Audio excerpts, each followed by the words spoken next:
Hi everyone. We have yet another scatter plot question. Let's have a look at this. So it's saying this time we're looking at a scatter plot that is comparing a bounce height of a ball and the drop height. So I'm dropping it from a certain amount of height, and then what is the bounce height? So when it bounces and it comes back up, what is the bounce height, right? That's kind of what they're comparing over here.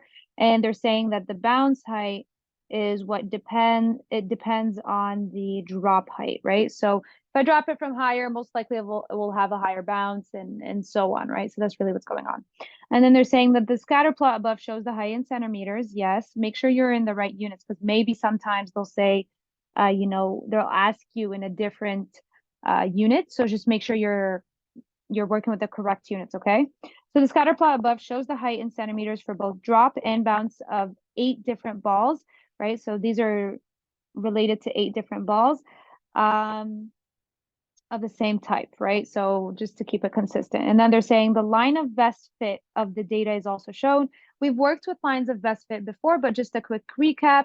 Lines of best fit are used to kind of show you a trend. It's saying that kind of based on what's going on in this situation, every time I drop a ball from a certain height, the bounce is going to be approximately proportional in this way, right? So it's saying that using this trend, we're gonna have a line of best fit that's just showing what the trend is, right?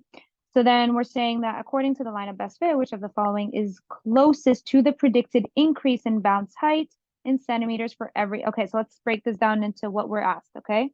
So what is the where is it? Which of the following is closest to the predicted? So we're looking at increase in bounce height in centimeters, doesn't matter the unit because it stayed the same. So increase in bounce height for every increase of 100 centimeters. This is really important. Some people will see this and go like, oh, for every increase in drop height, and then they start solving. Uh, but that's not what we're being asked. We're being asked, what is the bounce height in, how does that relate, right? Because we said this is the dependent. This is our dependent variable, and this is the independent variable. So that's why they're asking us, how does this oh, yikes. How does this relate to this in terms of every 100 centimeters of drop height increase? So if I'm increasing 100 centimeters, so let's say I'm going from, I don't know, let's say I'm going from 200 to 300, somewhere in almost the middle over here. So let's say this one, right? So I'm saying, how does a 100 increase in drop height relate to the increase in bounce height, right? So what is going on over here? What is this change, right? They're saying how is the bounce height increasing for every 100 centimeter increase in drop height? So I was at 200 and I dropped it 200 centimeters, and then I went to 300 and I dropped it, and I'm seeing how did the bounce afterwards change, right? How did it increase? So we're just really all we're doing is we're looking at this difference over here. Okay. So we're saying, okay, what is this value minus this value?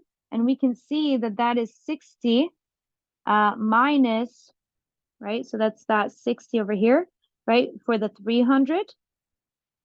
And then this is the 40 for the 200, right? So 60 minus 40. So we should be getting around 20 increase, right? So for every 100 centimeters increase in my drop height, I should be getting a 20 increase in my bounce height. Okay. And I mean, you could confirm this by looking at another one. This one is approximately 80. So there you go. Here's another 100 centimeter increase in drop height, which relates to a 20 centimeter increase in bounce height, right?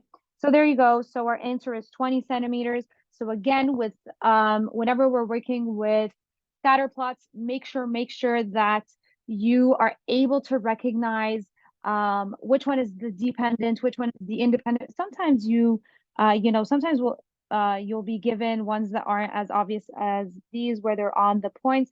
That's why it says approximately. That's why they're saying is the closest, right?